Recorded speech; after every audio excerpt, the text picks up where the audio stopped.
Guys, I hope आप सब खुश होंगे, अच्छे होंगे।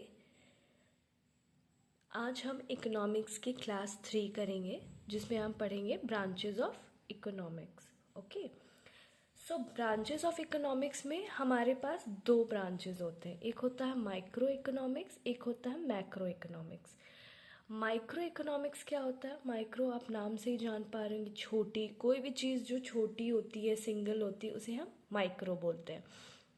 मैक्रो का मतलब क्या होता है? कोई भी चीज़ जो कि बड़ी होती है उसे हम मैक्रो बोलते हैं। सो माइक्रो इकोनॉमिक्स एक स्मॉल यूनिट स्टडी है। ओके, छोटी सी यूनिट ऑफ स्टडी को हम माइक्रो इकोनॉमिक्स बोलते हैं। मैक्रो इकोनॉमिक्स यानी कि होल इकोनॉमी स्टडी, यानी कि पूरे इकोनॉमिक की स्टडी को हम बोलते हैं मैक्रो। ओके, सेकेंड पॉइंट है study of individual units like consumers markets. इसमें हम क्या पढ़ते हैं माइक्रो इकोनॉमिक्स में? किसी भी एक इंडिविजुअल यूनिट की स्टडी, जैसे कि कंज्यूमर, कोई भी एक कंज्यूमर जो कंज्यूम कर रहा है, कोई भी एक मार्केट। ओके, हम इसमें पूरा नहीं पढ़ेंगे, हम इसमें इंडिविजुअल यूनिट्स को पढ़ेंगे, इंडिविजुअल लोगों को पढ़ेंगे। ओके, एंड इसमें क्या होता है मैक्रो में? Whole national income inflation growth. Okay, इसमें होता है कि पूरे नेशन के इन्फ्लेशन, यानी जो भी प्राइस राइज हो रही है किसी भी चीज़ की, या फिर पूरे नेशन का जो इनकम है वो, या पूरे नेशन का जो ग्रोथ है वो, तो ये हम मैक्रो इकोनॉमिक्स में पढ़ेंगे। मतलब बहुत ज़्यादा, ऑब्वियसली पूरे नेशन का पढ़ रहे हैं तो वो बहुत ज़्यादा हो गया, बड़ा हो गया, तो वो मैक्रो इकोनॉमिक्स में आता है। माइक्रो इकोनॉमिक्स के एग्जाम्पल्स क्या क्या होते हैं? जैसे कि वेजेस हो गया, किसी भी कंपनी के कोई भी जो एम्प्लॉयज़ होते हैं उनकी क्या सैलरी होती है, वो माइक्रो में आ गया क्योंकि वो एक इंडिविजुअल यूनिट हो गया।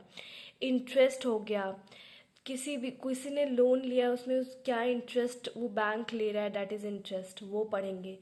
प्रॉफिट हो गया, इंटरेस्ट हो गया, इंटरेस्ट मैंने यहाँ पे 2 बार लिख दिया है। रेंट हो गया, किसी भी चीज़ का, कोई भी जगह आप रह रहे हैं या किसी चीज़ को भी आपने लिया हुआ है रेंट पे।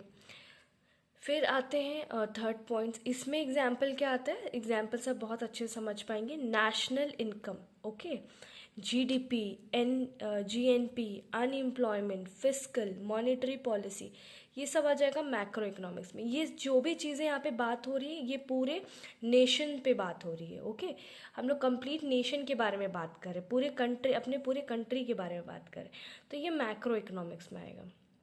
फोर्थ पॉइंट है, for example, why does the price of onions rise when supply decreases. जब सप्लाई कम होता है तो प्राइजेस ऑफ अनियंस क्यों बढ़ जाते हैं? ये माइक्रो इकोनॉमिक्स में आएगा क्योंकि हम एक इंडिविजुअल यूनिट की बात कर रहे हैं। हाउ डज जीडीपी फॉल और ग्रो। जीडीपी क्या होती है? पूरे नेशन की होती है, पूरे कंट्री की होती है हमारे, तो इसीलिए ये जो है ये मैक्रो इकोनॉमिक्स में आएगा। ओके, फिर आते हैं हम सब ब्रांचेस में। इकोनॉमिक्स के कुछ सब ब्रांचेस भी होते हैं, जैसे कि इंटरनेशनल इकोनॉमिक्स। इंटरनेशनल इकोनॉमिक्स क्या होता है? Trade between Nations. वो इकोनॉमिक्स जो कि जिसमें नेशंस, मतलब एक कंट्री जो दूसरे कंट्री से जो भी ट्रेड करती है उसे हम इंटरनेशनल इकोनॉमिक्स बोलते हैं। डेवलपमेंट इकोनॉमिक्स क्या होता है?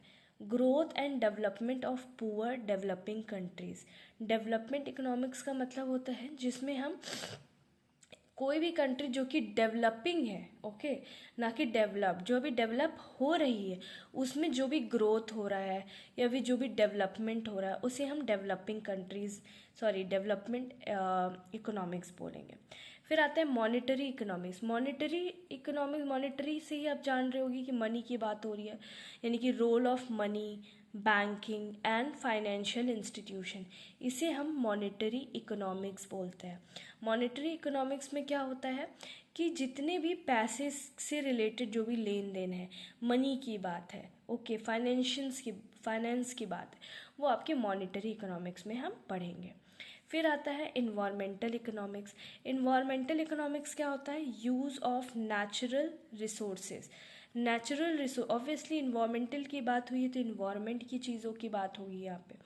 तो जैसे कि नेचुरल रिसोर्सेज जो भी यूज़ होता है, या फिर सस्टेनेबल ग्रोथ, ओके मतलब फ्यूचर में अपने रिसोर्सेज हम कैसे ज़्यादा टाइम तक यूज़ कर सकते हैं, कैसे सेव कैसे बचा सकते हैं, वो सब हमें इन्वायरमेंटल इकोनॉमिक्स में पढ़ते हैं। फिर आता है पब्लिक फाइनेंस। पब्लिक फाइनेंस का मतलब होता है गवर्नमेंट रेवेन्यू, बजट। ओके जो भी गवर्नमेंट से रिलेटेड जो भी चीज़ें हैं वो हमारी पब्लिक फाइनेंस में आएंगी। तो आई होप कि आपको ये ब्रांचेस ऑफ इकोनॉमिक्स अच्छे से समझ में आया होगा। अगर किसी भी तरह का कोई डाउट होगा या फिर मेरे नोट्स आपको चाहिए होंगे या फिर कुछ भी नोट्स से रिलेटेड कोई भी डाउट होगा तो प्लीज़ मुझे आप बताइएगा। Thank you.